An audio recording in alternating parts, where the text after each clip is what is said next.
Saudara ahli Bang Rocky Gerung, alhamdulillah akhirnya saya bisa bertatap muka langsung. Bang Rocky, kalau boleh saya tahu tiket pesawat pulangnya jam berapa? Saya biar bisa minute waktu. Jam berapa, Mas? Ya jam 4 saya mesti balik ke Jakarta. Berarti jam 3, setengah 3 sudah harus meninggalkan pengadilan ya. Baik. Saya bertanya, sebelum saya bertanya saya ingin menyampaikan statement dulu. Saya tidak marah dan tidak dendam kepada jaksa, walaupun di dalam alam bawah sadarnya jaksa itu Gus Nur harus salah, pasti salah, wajib salah. Nah, tapi nggak apa-apa, saya akan selalu mendoakan mudah-mudahan jaksa penuntut umum sakinah mawaddah rumah tangganya, berkah rezekinya, husnul khotimah insya Allah. Baik Bang Rocky, saya mau bertanya.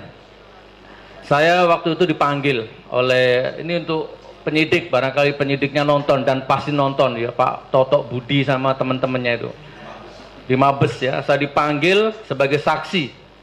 Oke, saya datang, saya di BAP sebagai saksi dengan bahasa yang ramah, santun, macam-macam lah. Kurang lebih 4 jam, 5 jam. Setelah selesai di BAP sebagai saksi, penyidiknya keluar, datang lagi bawa laptop yang sama, disidik menjadi tersangka, naik status menjadi tersangka, bahkan langsung ditahan hari itu juga. Oke, jadi Bang Rocky, saya protes, kenapa saya ditahan? Kan belum terbukti itu.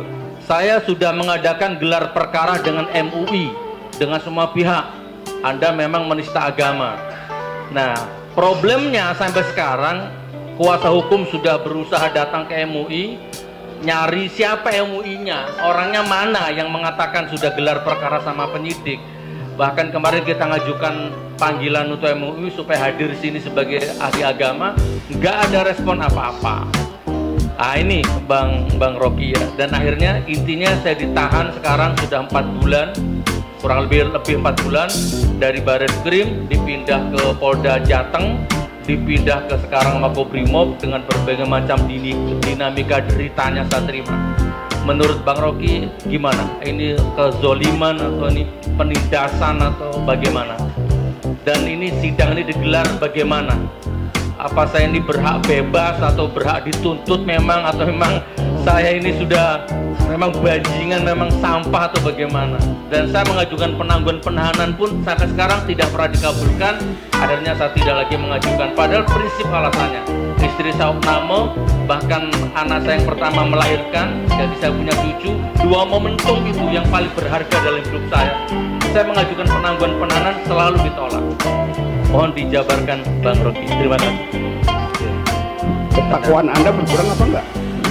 Ketakwaan saya semakin bertambah insya Allah. Ya udah, semakin yakin. Itu bahagia aja, nggak ada soal.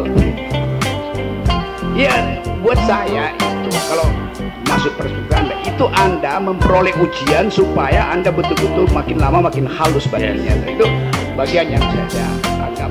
Tetapi hak Anda untuk duel di pengadilan itu harus dibuka itu. Jadi buat saya tadi saya terangkan, ya seharusnya Anda nggak ditangkap karena ada jaminan kebebasan berekspresi itu. Apa aja batasnya, cuma asal Anda nggak tunjuk hidup seseorang, maksudnya tangannya kena. Kalau cuma mencaci maki boleh aja, tapi Anda nggak mungkin mencaci maki ulama, mencaci maki ibu, segala macam, kan ada hierarki di situ. Anda dan presiden itu setara. Apa bedanya itu? Kan Anda tidak terpilih aja di presiden, Pak Jokowi terpilih itu, tapi tetap dia dipilih oleh rakyat kan, bukan ditunjuk oleh Tuhan. Jadi status Anda sama dia makhluk, sama-sama makhluk. Yang membedakan, Anda kasih suara di ballot supaya dia terpilih. Jadi kedaulatan Anda di atas kedaulatan dia. Saya lebih berhak untuk maki-maki anggota DPR karena mereka dulu pengemis. Mereka minta suara saya kok. Kenapa saya nggak boleh maki-maki dia? Sama juga presiden. Presiden kampanye minta suara saya. Ketika dia terpilih, dia adalah kacung konstitusional saya. Saya ingin negara ini ada keadilan. Tugas presiden adalah mencerdaskan kehidupan bangsa dan memelihara fakir miskin. Itu perintah siapa? Ya perintah saya melalui konstitusi itu. Jadi kalau dia nggak lakukan, saya maki-maki dia. Saya nggak maki-maki Pak Jokowi, saya nggak maki-maki Pak Tito atau Pak Kapolri. Yang saya maki-maki adalah pemimpin tertinggi negara tuh. Yang namanya kebetulan Jokowi, siapapun namanya tetap saya maki-maki kan. Jadi enggak, Karena itu sebetulnya presiden gitu. Enggak usah pakai nama misalnya supaya lebih netral kan. Jadi kebijakan dia itu berbahaya bagi negeri. Maka saya kritik, dianggap saya maki-maki itu. Lain dong. Kan saya kasih metodologi. Presiden bilang misalnya, saya bilang Presiden Jokowi ini logikanya nih cacat, nggak bisa mikir. Dia bilang begini, 2 minggu lalu, saya setiap kali terganggu dengan kemacetan. Begitu banyak motor, begitu banyak mobil. Hebat. Oleh karena itu, saya izinkan subsidi pada pembeli mobil listrik itu dinaikkan. Oleh karena itu, motor kita subsidi. Supaya lebih banyak orang beli motor, supaya lebih banyak kemacetan.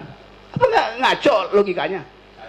Cacat logis. Dia mau supaya nggak ada kemacetan, tapi dia sponsori orang untuk beli mobil murah. Kenapa nggak cacat? Siapa mau bantah logika itu? Coba. Memang. Apakah Jokowi yang nggak bisa mikir? Sebagai presiden, kebijakannya itu dungu, bukan dia yang dungu. Kebijakannya dungu. Memang dungu. Baik Bang. Jadi yang saya tanyakan tadi Bang, secara filsafat hukum, ini benar atau salah saya ditangkap ini Bang, gitu loh. Jadi saya terangkan dari awal, Anda berdua adalah warga negara. Kedaulatan warga negara itu di atas kedaulatan presiden. Kenapa? Presiden itu hanya berdaulat selama 5 tahun, Anda berdaulat seumur hidup. Baik, terima kasih Bang. Saya rasa cukup. Cukup ya.